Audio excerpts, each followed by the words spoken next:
आज का ये वीडियो इतना ज़्यादा पावरफुल रहने वाला है कि अगर कोई भी स्टूडेंट साल के शुरुआत से इस स्ट्रैटेजी को फॉलो करके अपनी पढ़ाई करता है तो उसके साइंस में बोर्ड एग्ज़ाम में आराम से 100 में 100 आ सकते हैं।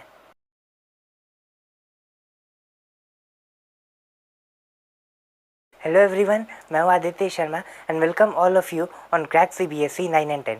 आज की इस वीडियो में हम लोग बात करेंगे साइंस स्ट्रैटेजी के ऊपर कि कैसे करके हमें अपनी पूरी पढ़ाई करनी चाहिए साल भर साइंस के अंदर में, जिससे कि हम हाईएस्ट मार्क्स ला सके या फिर अगर हम कहें तो हम साइंस में 100 में 100 ला सके इन सभी स्ट्रैटेजीज़ को फॉलो करके। So let's start. First point है फर्स्ट रीड एनसीईआरटी।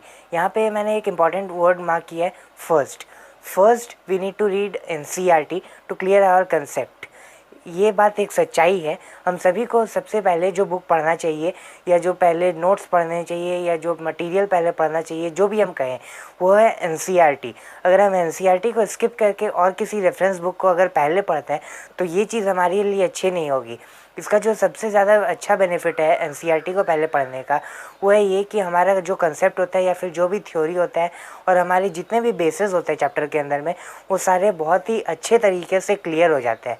अगर कोई टॉपर स्टूडेंट भी क्यों ना हो, अगर वो 9 तक बहुत ही ज़्यादा हाईएस्ट मार्क्स क्यों ना ला रहा हो अपनी स्कूल के एग्ज़ाम के अंदर में, क्योंकि स्कूल के एग्ज़ाम के अंदर में थोड़े टफ लेवल ऑफ क्वेश्चंस देते हैं वो लोग अच्छी से अच्छी प्रैक्टिस करवाने के लिए स्टूडेंट्स की।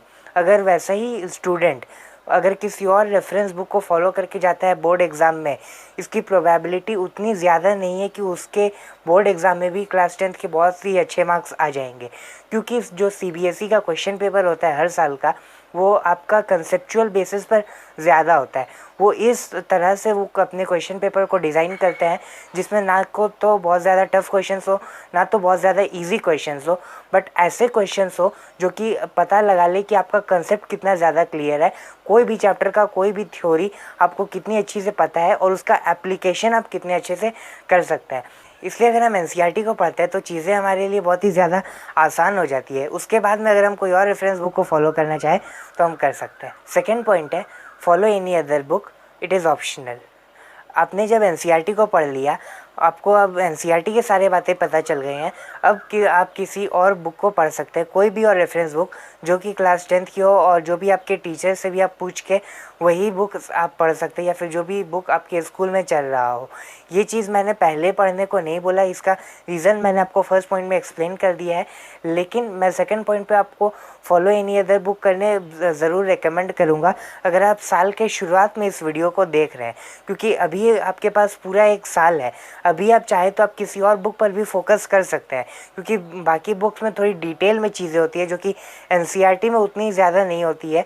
एनसीईआरटी में थोड़ी कॉम्पैक्ट लैंग्वेज में और थोड़ी इजी एंड क्रिस्प लैंग्वेज में होती है, लेकिन अगर आप वहीं पर किसी और रेफरेंस बुक की तरफ जाते हैं तो उसमें थोड़ी डिटेल में चीज़ें को एक्सप्लेन किया गया होता है और कोई एक फॉर्मूला है तो उसको अलग अलग तरीक़ों से भी कई बार समझाया हुआ होता है, या एक ही फॉर्मूला से 4-5 और फॉर्मूले बनाकर भी दे दिए जाते हैं जो कि हमारे एग्ज़ाम में बहुत ज़्यादा हेल्प करती है। तो इसलिए अगर आप कोई भी और बुक को पढ़ना चाहते हैं तो आप डेफिनेटली एनसीईआरटी के बाद में पढ़ सकते हैं, ये आपकी चॉइस पर निर्भर करता है। और अगर आप साल के शुरुआत से ही किसी और बुक पर भी ध्यान देते हैं या किसी और बुक को भी फॉलो करते हैं तो इसका एक और दूसरा बहुत ही ज़्यादा बेनिफिट है, वो है ये कि आपको बहुत ज़्यादा नंबर ऑफ़ क्वेश्चंस देखने को मिल जाते हैं और अलग अलग टाइप ऑफ क्वेश्चंस भी आपको देखने को मिल जाते हैं रेफरेंस बुक में। जैसा कि अगर मैं एग्जांपल के लिए दूँ तो अगर किसी एक चैप्टर में क्लास 10th के साइंस में अगर 5 तरह के सवाल बन सकते हैं तो आपके एनसीईआरटी के अंदर में 10 से 15 सवाल ही होंगे टोटल। इसका मतलब कि 2-3 सवाल हर कंसेप्ट से रिलेटेड या हर थ्योरी से रिलेटेड। लेकिन वहीं पर अगर आप किसी और रेफरेंस बुक की तरफ जाते हैं तो उसमें आपको बहुत सारे 10-10, 15-15 क्वेश्चंस एक एक कंसेप्ट के मिल जाएंगे, और ऐसे जितने भी कंसेप्ट्स है चैप्टर के अंदर में, तो आपको गुड प्रैक्टिस ऑफ क्वेश्चंस मिल जाता है, जिससे कि जब आप अपने बोर्ड एग्ज़ाम को दोगे तो बहुत ज़्यादा क्वेश्चंस देखकर आपको एक बार में नर्वसनेस नहीं होगी और आपको ज़्यादा क्वेश्चंस की प्रैक्टिस हो रखी होगी, तो आप रिटेन भी ज़्यादा कर पाओगे और आपको एग्ज़ाम में ये मार्क्स को बूस्ट करने में डेफिनेटली बहुत ज़्यादा हेल्प करें। थर्ड पॉइंट है आस्क डाउट्स। ये एक बहुत ही बेसिक सी चीज़ है जो हमें बचपन से सिखाई जाती है, लेकिन हमें से ज़्यादातर स्टूडेंट्स इसको कभी ना कभी मिस कर जाते हैं, भले वो किसी भी रीज़न से हो। लेकिन वहीं पर अगर आप किसी भी टॉपर से पूछ लीजिए या फिर अपने किसी भी सीनियर से पूछ लीजिए, तो वो आपको ये चीज़ के बारे में ज़रूर गाइडेंस देंगे कि आपको अपने डाउट्स नहीं रहने देना है, आपको उससे रिलेटेड क्वेश्चन ज़रूर करने हैं अपने टीचर से और उसको क्लैरिफाई ज़रूर कर लेना है। क्योंकि ऐसा करने से ये होगा कि हमारा जो भी एक चीज़ का डाउट आता है एक थ्योरी में, उसी चैप्टर के अंदर में अगले थ्योरी में उससे रिलेटेड बातें होती, तब हमें वो भी बात समझ में नहीं आती। फिर कई बार ऐसा भी होता है 2-3 चैप्टर्स आपस में इंटरलिंक्ड है और उसमें अगर कहीं पर आपको छोटा सा भी डाउट आ गया, तब ये एक बहुत बड़ा ब्लंडर क्रिएट हो जाता है आपके बोर्ड एग्ज़ाम में। इसलिए आपको कोई भी डाउट है तो आप उसको ज़रूर क्लैरिफाई कर लीजिए, और एक भी डाउट आता है तो वो आपको तुरंत क्लैरिफाई करना है। ऐसा नहीं कि आपने बहुत सारे डाउट्स को इकट्ठा कर लिए फिर आप सोचोगे कि हम एक बार में पूछ लेंगे, तो ऐसा कभी भी नहीं होगा। आपके डाउट्स ही रह जाएंगे, वो कभी भी क्लैरिफाई नहीं हो पाएंगे। इसलिए आपको डाउट्स का डेंसिटी को ज़्यादा नहीं बढ़ाना है। जैसे जैसे आपको डाउट आता जाए आप ज़रूर उसको क्लैरिफाई करिए।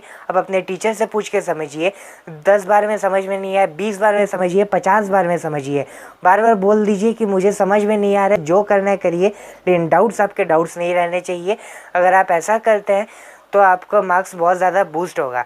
वो एक हिंदी में कहावत भी, आप जितना ज़्यादा अपने टीचर को खोदोगे आपका मार्क्स उतना ज़्यादा बढ़ेगा आपके रिपोर्ट कार्ड में।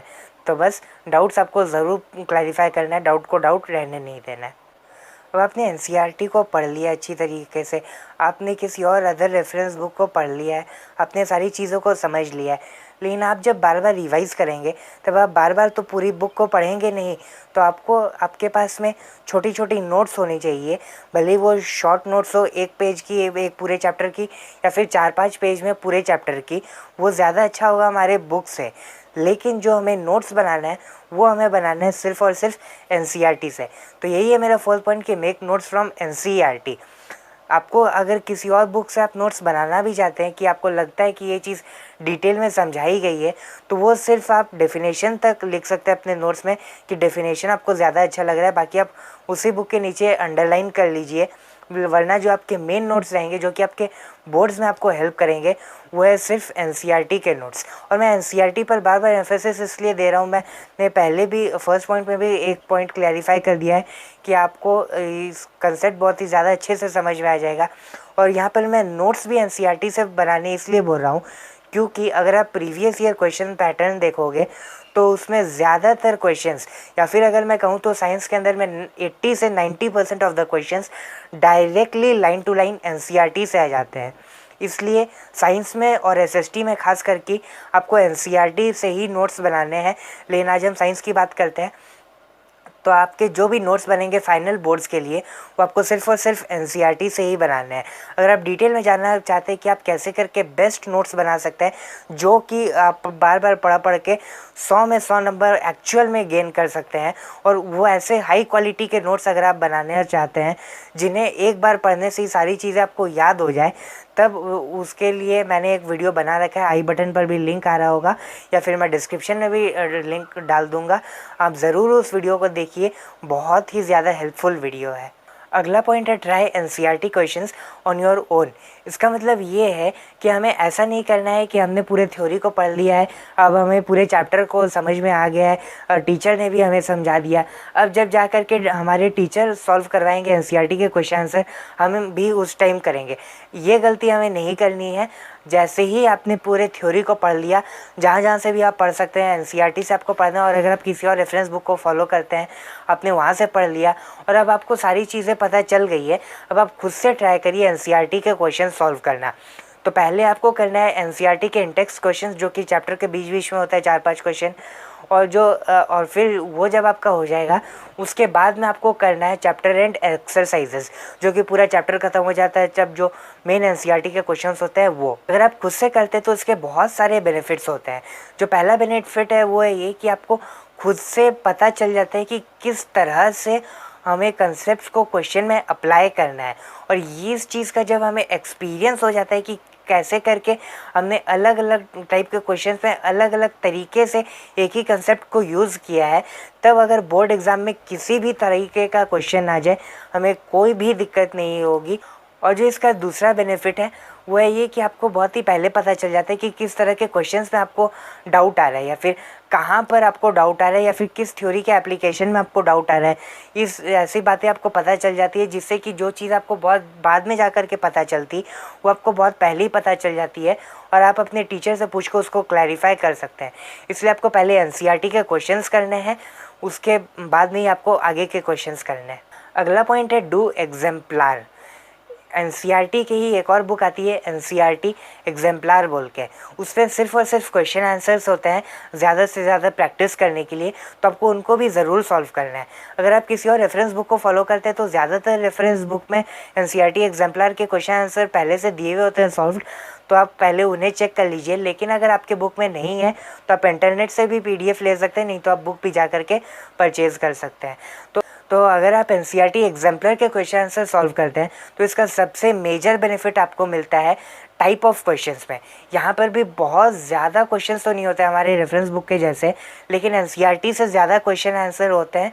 लेकिन इनमें जो क्वेश्चन आंसर होती है वो आपको क्वेश्चन आंसर ही इस तरह से डिज़ाइंड होती है कि आपका कंसेप्ट क्लियर हो जाएगा।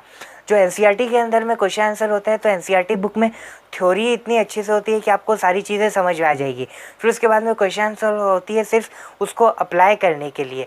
लेकिन एनसीईआरटी एग्जाम्पलर के क्वेश्चन आंसर्स होते हैं आपको थ्योरी को और ज़्यादा डिटेल में समझने के लिए।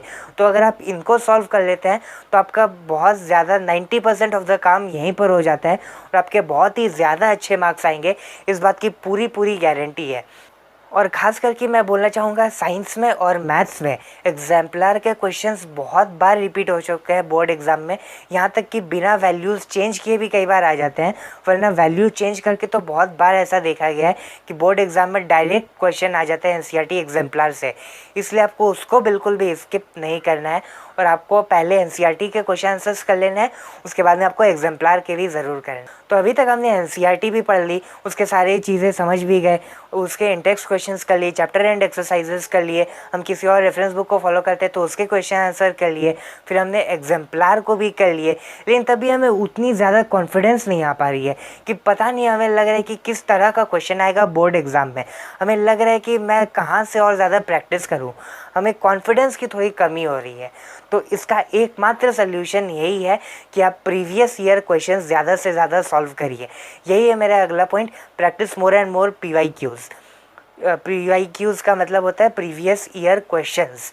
आपने जब सारी चीज़ें कर ली उसके बाद में जब आप प्रीवियस ईयर क्वेश्चंस करते हैं तब आपका कॉन्फिडेंस लेवल बहुत ज़्यादा बूस्ट हो जाता है, क्योंकि आप वैसे ही क्वेश्चंस, वही एग्जैक्ट क्वेश्चंस कर रहे हैं जो कि पिछले कई सालों में बोर्ड एग्ज़ाम में पूछा जा चुका है। और इसका सबसे ज़्यादा बेनिफिट ये दो होते हैं। पहला बेनिफिट होता है कि आपको कॉन्फिडेंस बहुत ज़्यादा मिल जाता है, और दूसरा बेनिफिट जो सबसे ज़्यादा मेन बेनिफिट मैं मानता हूँ वो है ये कि आपको वैसे क्वेश्चंस पता चल जाते हैं जो कि सीबीएसई चाहता है कि मैं अपने स्टूडेंट से पूछूं। तो वो ये इस चीज़ की बहुत ज़्यादा प्रोबेबिलिटी है कि आप किसी भी साल में अपनी बोर्ड एग्ज़ाम को देंगे तो सीबीएसई को उस तरह के क्वेश्चंस पसंद है तो वो वैसे ही देंगे। तो इसलिए आपका बहुत ज़्यादा काम यहीं पर हो जाता है, और मैं अगर कहूँ तो आपको अब 100 में 100 लाने में कोई भी नहीं रोक सकता है, आपने इतनी सारी चीज़ें अगर मेहनत से करी है। अब अगला और बहुत ही ज़्यादा कमाल का पॉइंट है, give more importance to theory. हम सभी स्टूडेंट्स ये गलती ज़रूर करते हैं किसी ना किसी क्लास में कभी ना कभी, कि हमने जब एक बार थ्योरी को पढ़ लिया, हमें समझ में आ गया, हमारे टीचर ने हमें समझा दिया, उसके बाद में हम सोचते हैं हम जितने ज़्यादा क्वेश्चन आंसर सॉल्व करेंगे हमारे मार्क्स उतने ज़्यादा बढ़ेंगे। तो ऐसा कुछ हद तक ज़रूर होता है कि हमारे मार्क्स बढ़ जाते हैं, लेकिन जो मेन चीज़ आती है, जो हाईएस्ट स्कोर करते हैं उनका एक सीक्रेट पॉइंट वो है ये कि आपको थ्योरी पे ज़्यादा इम्पोर्टेंस देना है। इसका मतलब क्या है, आपने जब एक बार पढ़ लिया अपने बुक को, आपको अब सारी चीज़ें पता है, आपने क्वेश्चंस भी सॉल्व कर लिए, जहाँ पर डाउट आया आपने उसको भी क्लैरिफाई कर लिया, अब आपका पूरा चैप्टर हो गया है। अब आप पढ़ रहे हैं दूसरा चैप्टर, तीसरा चैप्टर, फिर चौथा चैप्टर, फिर पांचवा चैप्टर। लेकिन जो पहली चीज़ है, जो पहला चैप्टर में जो चीज़ें दी हुई थी हम उन्हें भूलते जाते हैं। तो अगर हम एक नोट्स को बार बार पढ़े या फिर हमारे एनसीईआरटी को बार बार पढ़े। मैं एनसीईआरटी इसलिए बोल रहा हूँ क्योंकि वो एक बहुत ही कंसाइज बुक है, हम उन्हें बार बार पढ़ सकते हैं, वो एक ज़्यादा लंबी बुक नहीं है इसलिए। तो आप नोट्स से पढ़ते हैं या फिर अपने एनसीईआरटी से बार बार पढ़ते हैं तो जो थ्योरी है वो आपके दिमाग में छप जाती है। तब आप जब बोर्ड एग्ज़ाम में जाओगे तब जो भी क्वेश्चन आएगा, जिस भी तरह का क्वेश्चन आएगा, वो जिस थ्योरी से रिलेटेड है या वो जिस फॉर्मूले से रिलेटेड है, आपका वो पेज एग्जैक्ट आपके सामने छप के आ जाएगा। ये चीज़ होती है, बहुत सारे स्टूडेंट्स के साथ में होती है। तो भले ही आप 50 क्वेश्चन करो, 100 क्वेश्चन करो, उसका कोई बेनिफिट नहीं है अगर आप बोर्ड एग्ज़ाम में जा कर के उन चीज़ों को भूल जाते हैं। इसलिए अगर आप थ्योरी को बार बार पढ़ते हैं तो वो चीज़ आपको कोई भी दिक्कत नहीं आएगी। फिर अगर आप थोड़े कम क्वेश्चंस भी सॉल्व करते हैं, अगर आपसे गलती में 1-2 चीज़ें भूल भी जाती है, कोई बैकलॉग भी हो जाता है, लेकिन जो चीज़ें आपको पता है, आपने थ्योरी पे ज़्यादा इंपॉर्टेंस दिया, तो आपको किसी भी तरह के क्वेश्चन पूछ लिया जाए, आप आराम से उसको सॉल्व कर दोगे और आपको बहुत ही अच्छे मार्क्स आएंगे। तो आज की इस वीडियो में इतना ही। अगर आपको ये वीडियो अच्छा लगा तो आप इसको ज़रूर लाइक कर दीजिए, अपने दोस्तों के साथ आप ज़रूर शेयर करिए और चैनल को आप सब्सक्राइब करके नोटिफिकेशन को ऑन ज़रूर कर दीजिए, क्योंकि मैं आपके लिए ऐसे ही वीडियोस लेकर आते रहता हूँ। आपका कोई भी सजेशन, फीडबैक, डाउट है तो आप मुझे कमेंट में ज़रूर बताइए, मैं ज़रूर कोशिश करूँगा आपको रिप्लाई देने की और उस टॉपिक पर मैं ज़रूर एक वीडियो बना दूँगा। तो आज की इस वीडियो में इतना ही, मिलते हैं अगली वीडियो में। Thank you.